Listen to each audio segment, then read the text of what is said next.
சென்னை நந்தம்பாக்கம் வர்த்தக மையத்தில் சுற்றுச்சூழல் காலநிலை மாற்றத்துறை சார்பில் காலநிலை உச்சி மாநாடு 2 நாட்களுக்கு நடைபெற இருக்கிறது. இதனை முதலமைச்சர் மு.க.ஸ்டாலின் தொடங்கி வைக்கிறார். இது குறித்த கூடுதல் விவரங்களை வழங்குவதற்காக செய்தியாளர் அன்புச்செல்வன் இணைப்பில் இருக்கீங்க. விரிவான தகவல்.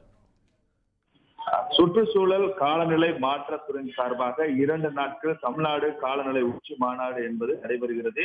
சென்னை நந்தம்பாக்கத்தில் நடைபெறக்கூடிய இந்த மாநாட்டை முதலமைச்சர் மு.க.ஸ்டாலின் தற்போது தொடங்கி வைத்திருக்கிறார். 2 நாட்கள் இந்த மாநாடானது நடைபெறுகிறது.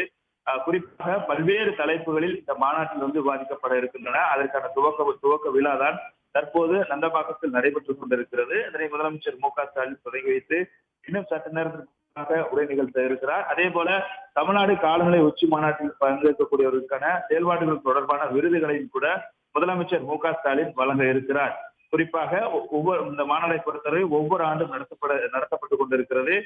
ஒவ்வொரு ஆண்டும் பொறுத்தவரை தற்போதைய சூழ்நிலையில் எதிர்கொள்ள வேண்டிய நிலை குறித்ததற்கான ஒரு 3வது ஆண்டாகத்தான் இந்த நடைபெற்றுக் கொண்டிருக்கிறது. இதை பொறுத்தவரை குறிப்பாக 20 தலைப்புகளில் விவாதம் என்பதும் நடைபெற இருக்கின்றன.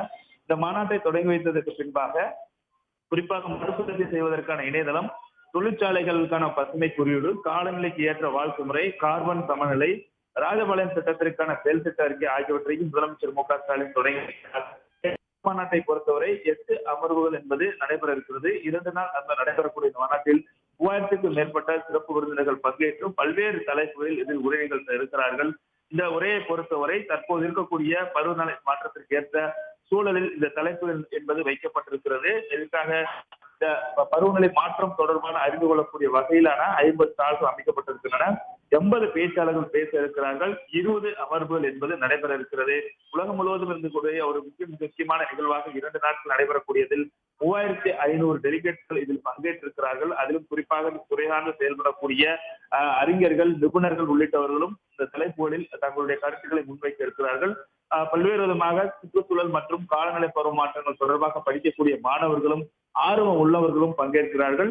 மேலும் இந்த முன்னெடுப்புகளை பொறுத்தவரை தமிழக அரசு தொடர்ந்து செயல்பட்டுக் கொண்டிருக்கக்கூடிய நிலையில் தமிழ்நாட்டில் இது தொடர்பாக இயங்கிக் கொண்டிருக்கக்கூடிய தனிநபர்கள், நிறுவனங்கள் ஆகியவற்றை அங்கீகரிக்கக்கூடிய வகையில் விருதுகளையும் கூட முதலமைச்சர் மு.க.ஸ்டாலின் வழங்க இருக்கிறார்.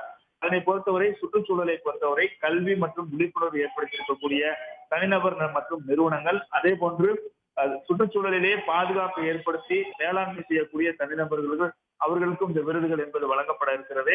பாதுகாப்போடு மட்டுமல்லாமல் மேலாண்மை செய்யக்கூடியதும் நிறுவனங்களாக செயல்பட்டுக் கொண்டிருக்கிறார்கள். அவர்களுக்கும் விருது வழங்க இருக்கிறது. ஆராய்ச்சி கட்டுரைகள் சமர்ப்பித்திருக்கிறார்கள். அவர்களுக்கும் விருதுகள் வழங்கப்பட இருக்கிறது. குறிப்பாக சொல்ல வேண்டும் என்றால் பல்வேறு தலைப்புகளில் இந்த சுற்றுச்சூழலை பாதுகாத்து செயல்பட்டு நிர்வகித்து வரக்கூடிய நபர்களுக்கும் மற்றும் நிறுவனங்களுக்கும் கூட முதலமைச்சர் மு.க.ஸ்டாலின் விருதுகளை வழங்குகிறார். அன்புச்செல்வன், தற்போதைய சூழல்ல இந்த மாநாட்டினுடைய நோக்கம், முக்கியத்துவம் என்ன அன்புச்செல்வன்? அதாவது பருவ மாற்றம் என்பது தொடர்ந்து நடைபெற்றிருக்கக்கூடிய ஒரு நிலையில் தமிழகத்தில் நிலவ கொண்டிருக்கக்கூடிய நிலை, அதற்கு தேவையான மாற்றங்கள், எவ்வாறான சூழல் தமிழகத்தில் நிலவி கொண்டிருக்கிறது, அதை பாதுகாப்பதற்கு செய்யக்கூடிய வழிமுறைகள் உள்ளிட்டவற்றை விவாதிக்கப்பட இருக்கிறது. சுற்றுச்சூழலை பாதுகாக்க வேண்டும் என்றால் தற்போது இருக்கக்கூடிய ஒரு சூழ்நிலையில் பயன்படுத்திக் கொண்டிருக்கிற டீசல் போன்ற வாகனம் இல்லாமல் எலக்ட்ரிக் வாகனங்களுக்கு பயன்படுத்துவது மற்றும் இந்த பருவ மாற்றத்திற்கு தகுந்தவாறான என்னென்ன வாய்ப்புகள் இருக்கும், அதற்கான புதிய திட்டங்கள் எல்லாம் முன்னெடுத்து கொண்டு செல்லலாம் என்று பல்வேறு விஷயங்கள் இந்த மாநாட்டை பொறுத்தவரை விவாதிக்கப்பட இருக்கிறது. விவாதிப்பதோடு மட்டுமல்லாமல் அதை செயல்படுத்தி நடைமுறைப்படுத்துவதற்கான வழிமுறைகள் கையாளக்கூடியது என்பது அடுத்த கட்டமாக நடைபெறுவதற்கு ஒரு தொடக்கமாக எப்பொழுதுமே இந்த மாநாடு என்பது நடைபெறுகிறது. 3வது ஆண்டாக இந்த மாநாடு நடைபெறுவதும் குறிப்பிடத்தக்கது. விவரங்களுக்கு நன்றி அன்புச்செல்வன். உடனுக்குடன் செய்திகளை தெரிந்து கொள்ள சன் நியூஸ் பெல் ஐகானை கிளிக் பண்ணுங்க.